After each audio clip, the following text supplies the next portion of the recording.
नमस्कार दोस्तों, आप सभी का स्वागत है यूट्यूब चैनल एडीआल वीडियो पर। मेरा नाम है अरविंद धामा।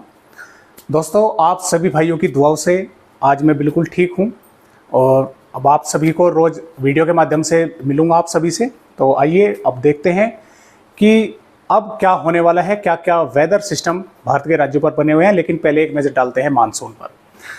तो दोस्तों देखिए, मानसून धीरे धीरे जो है डेली आगे बढ़ रहा है। यानी कि ये 8 और 9 जून में बढ़ा था, फिर 10 में बढ़ा और 11 में ये और आगे बढ़कर अब ये दक्षिणी हम कह सकते हैं कि महाराष्ट्र के भागों पर इसने, यानी कि रत्नागिरी सतारा के आसपास के भागों पर यहाँ पर इसने दस्तक दे दी है आज। और यहाँ से इस तरह से कर्नाटक से होता हुआ तमिलनाडु के भी लगभग अधिकतर भागों से होता हुआ और यहाँ से भारत के पूर्वोत्तर राज्यों में भी असम मेघालय तक पूरी तरह से मानसून जो है यहाँ पर पहुँच चुका है। और जो बंगाल की खाड़ी पर जो सिस्टम बना हुआ है, जो ये आप देख पा रहे हैं कि इसका सिर्फ और सिर्फ पश्चिमी जो सिरा है वो ऊपर की तरफ बढ़ता जा रहा है। तो वो यहाँ पर अरब सागर पर जो साइक्लोन स्टॉर्म है, वेरी सीरियस साइक्लोन स्टॉर्म बना हुआ है, तो उसके कारण ही ये काफ़ी रफ्तार के साथ पश्चिमी भागों की तरफ आगे बढ़ रहा है। और जो संभावनाएं हैं ये हैं कि ये महाराष्ट्र के भी अगले 24 घंटों के दौरान, यानी कि 12 जून के दौरान महाराष्ट्र के भी कई भागों को ये कवर कर जाएगा। तो ये जानकारी तो हुई मानसून के बारे में। आइए अब देखते हैं कि जो अरब सागर पर जो तूफान बना हुआ है उससे कितना खतरा भारत के राज्यों को अभी बना हुआ है और इसका जो ट्रैक है वो कहां से होकर जाने वाला है। तो आइए एक नज़र डालते हैं साइक्लोन ट्रैक पर। दोस्तों, जैसा कि आप यहाँ पर cyclone very serious cyclone storm का जो ट्रैक देख पा रहे हैं, देखिए आईएमडी ने जो इसका अनुमान जताया है वो इस तरह से है कि ये यहाँ से इस तरह से होता हुआ अरब सागर में और ये गुजरात के भागों से हिट करता हुआ और ये राजस्थान के भागों से एंटर होता हुआ ये भारत के, यानी कि इसमें हरियाणा, दिल्ली, उत्तर प्रदेश से होता हुआ आगे की तरफ बढ़ेगा। तो ये देखिए, ये अभी जो आईएमडी की रिपोर्ट है, तो देखिए इन पे काफ़ी हद तक तो हम ये मान सकते हैं कि इसका ट्रैक यहां से ही होकर गुजरने वाला है। और इसमें देखिए अभी 11 जो आज जून है, तो 11 जून में भी ये वेरी सीरियस साइक्लोन है और गुजरात के भुज से लैंडफॉल करने से पहले भी ये वेरी सीरियस साइक्लोन रहेगा। उसके बाद में सीरियस साइक्लोन स्टॉप और फिर डिप्रेशन। तो यानी कि राजस्थान से होता हुआ अगर ये उत्तर प्रदेश के भागों पर बढ़ता है तो दोस्तों ये लगभग हम कह सकते हैं कि लो प्रेशर एरिया की श्रेणी में ये रहेगा। अब ये लो प्रेशर एरिया के ही श्रेणी में वहां पर पहुंचेगा, यानी कि जो हवाएं हैं वे काफी खतरनाक जो है वे रूप धारण कर सकती हैं। यानी कि जो पंजाब, राजस्थान से हरियाणा, दिल्ली और पश्चिमी उत्तर प्रदेश के भाग है, वहां पर अगर ये पहुंचता है तो लो प्रेशर एरिया की श्रेणी में ये रहेगा। तो इस तरह का इसका ट्रैक जो है वो हमें दिखाई दे रहा है। आगे के अपडेटों पर भी नजर डालेंगे और देखेंगे कि क्या क्या ये किस तरह का ट्रैक इसका आगे भी हमें नजर आ रहा है। तो आइए फिलहाल अब पहले एक नजर डालते हैं 12 जून की रिपोर्ट पर। दोस्तों, आप यहां पर देख पा रहे हैं 12 जून की रिपोर्ट। तो देखिए 12 जून में पंजाब के ज्यादातर भागों पर बादलों की आवाजावी देखने को मिलेगी। अचानक से मौसम खराब हो सकता है और अमृतसर, तरनतारन, फाजिलका, मुक्तसर, भटिंडा और आसपास के भागों पर मेघ गर्जना के साथ कुछ इलाकों पर मध्यम से तेज बारिश की गतिविधियां देखने को मिलेगी।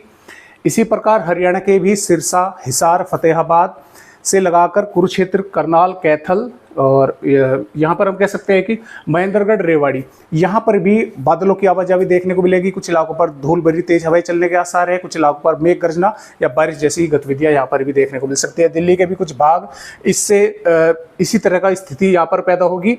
और उत्तर प्रदेश में भी सहारनपुर, शामली, मुजफ्फरनगर से लगाकर बागपत, मुजफ्फरनगर और गाजियाबाद, गौतम बुद्ध नगर से, और यहाँ पर हम कह सकते हैं कि अमरोहा, अलीगढ़ से, बिजनौर, मुरादाबाद, रामपुर, बरेली, पीलीभीत से और अलीगढ़, बुलंदशहर, कासगंज से होते हुए और सीतापुर, लखीमपुर खीरी, बहराइच, श्रावस्ती, यहाँ तक। यानी कि इस तरह से यहाँ पर इन भागों पर बादल दिखेंगे। कुछ भागों पर धूल भरी तेज हवाएं, मेघ गर्जना और बारिश जैसी स्थितियाँ यहाँ पर बन सकती है अचानक से। और पूर्वी उत्तर प्रदेश के भी लखनऊ, अयोध्या, प्रयागराज, प्रतापगढ़ आसपास के भागों पर यहाँ पर भी इस तरह की स्थितियाँ हमें नजर आ रही है। और राजस्थान की अगर बात करते हैं तो इसमें हम कह सकते हैं कि नागौर, उदयपुर, भीलवाड़ा और डूंगरपुर, बांसवाड़ा आसपास के भागों पर यहाँ पर तेज हवाएं चलने का आसार है। कई इलाकों पर मेघ गर्जना और बारिश जैसी गतिविधियां देखने को मिल सकती है। गुजरात की अगर हम बात करते हैं तो गुजरात के ज़्यादातर भागों पर हवाओं की जो रफ्तार है वो काफ़ी तेज़ रहने के आसार हैं। और इसमें गुजरात के जो सबसे अधिक जो खतरा है जिलों को। इस भूमि का द्वार पोरबंदर और जूनागढ़, अमरेली, भावनगर, राजकोट और आसपास के भागों पर यहाँ पर काफी हैवी रेन यहाँ पर देखने को मिल सकती है। अंदरूनी भागों पर भी तेज हवाएं चलेंगी, मेघ गर्जना और कुछ भागों पर बारिश जो है होने के आसार यहाँ पर भी बने रहेंगे।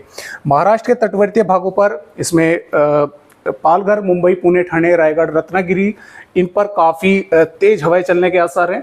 यहाँ पर काफ़ी जो बारिश है वो भी अच्छी खासी होने की संभावनाएं हैं।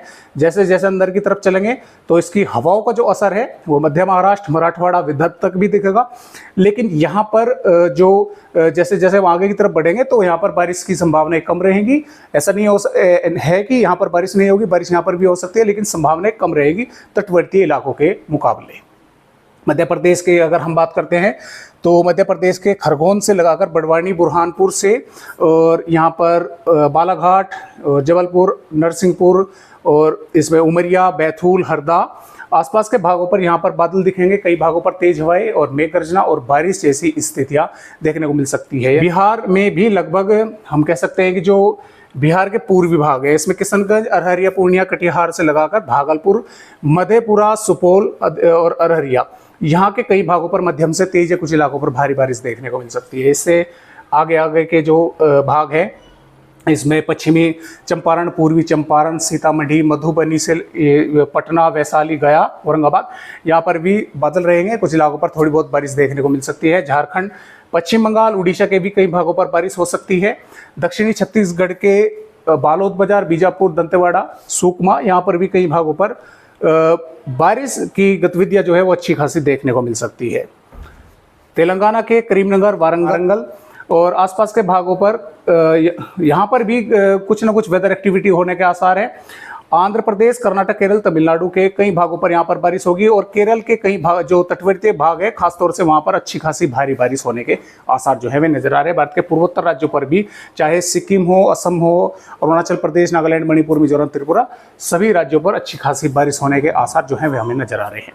तो ये जानकारी तो हुई दोस्तों 12 जून की। अगर हम आगे की रिपोर्ट भी अगर हम आगे देखते हैं, 13 जून में जो अरब सागर पर साइक्लोन स्टॉर्म बना होगा वो गुजरात के काफ़ी भागों को प्रभावित करेगा। पंजाब, हरियाणा, उत्तर प्रदेश से लगाकर मध्य प्रदेश, राजस्थान और भारत के पूर्वी राज्यों में भी इसका यहाँ पर एक सिस्टम बना होगा, तो यहाँ पर भी असर देखने को मिलेगा। इनके ज़्यादातर राज्यों पर बादलों की आवाजाही देखने को मिलेगी और भारत के पूर्वी, मैदानी और जो पश्चिमी राज्य है यहाँ पर कुछ भागों पर बारिश होने का आसार है। भारत के पूर्वोत्तर राज्यों पर कई इलाकों पर भारी बारिश होने की संभावनाएं हैं।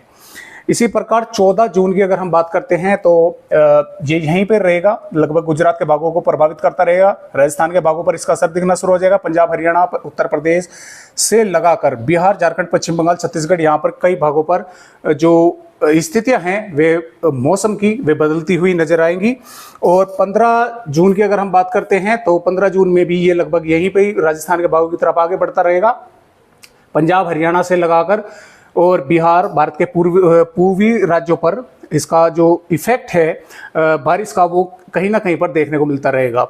16 की अगर हम जून की बात करते हैं तो ये 16 जून में राजस्थान के भागों पर हिट करेगा और काफ़ी जो इसमें हम कह सकते हैं जैसलमेर, बाड़मेर के काफ़ी भागों को काफ़ी भारी नुकसान ये यहाँ पर पहुँचा सकता है। और ये हवाएं जो है वे इस तरह से भारत के ज़्यादातर राज्यों पर काफ़ी तेज़ रफ्तार पर यहाँ पर घूमने की जो संभावनाएं हैं वे हमें नज़र आ रही है। और इसके अलावा 17 जून में पूरी तरह से राजस्थान के पश्चिमी भाग इसकी चपेट में रहेंगे और काफ़ी हैवी रेन यहाँ पर होने के आसार हैं। और 18 जून में पंजाब, हरियाणा और राजस्थान, दिल्ली के कई भागों पर अच्छी खासी बारिश होने के आसार है। और यहाँ पर 19 जून में हम जाते हैं तो राजस्थान, हरियाणा, दिल्ली और पश्चिम उत्तर प्रदेश के कई भागों और उत्तरी मध्य प्रदेश के कई भागों पर भीषण बारिश का मंजर जो है वो यहाँ पर दिख सकता है अगर ये इसी ट्रैक से यहाँ से आगे बढ़ता है। यहाँ पर 20 जून में भी इसका पूरी तरह से इफेक्ट यहाँ पर हम कह सकते हैं कि हरियाणा, दिल्ली और उत्तर प्रदेश के दक्षिणी और मध्य प्रदेश के उत्तरी भागों पर दिखेगा। पूरी तरह से यहाँ पर अच्छी खासी भीषण बारिश होने के आसार है, यानी कि ये इसका ट्रैक जो है वो कुछ इसी तरह से इशारा कर रहा है और ये यहाँ पर भी लगभग साइक्लोन सर्कुलेशन की श्रेणी में रहेगा। यानी कि 20 की अगर हम बात करते हैं जून की तो ये इसी श्रेणी में लगभग यहाँ पर सर्कुलेशन की श्रेणी में यहाँ पर बना रहेगा। तो काफ़ी ताकतवर होकर ये भारत के मैदानी राज्यों से निकल सकता है और काफ़ी हैवी रेन कई राज्यों को देखनी जो है वो मिल सकती है, देखने को मिल सकती है। तो आज की वीडियो में दोस्तों बस इतनी जानकारी, एक नई जानकारी के साथ आप सभी दोस्तों से फिर मिलते हैं। तब तक के लिए सभी दोस्तों को नमस्कार।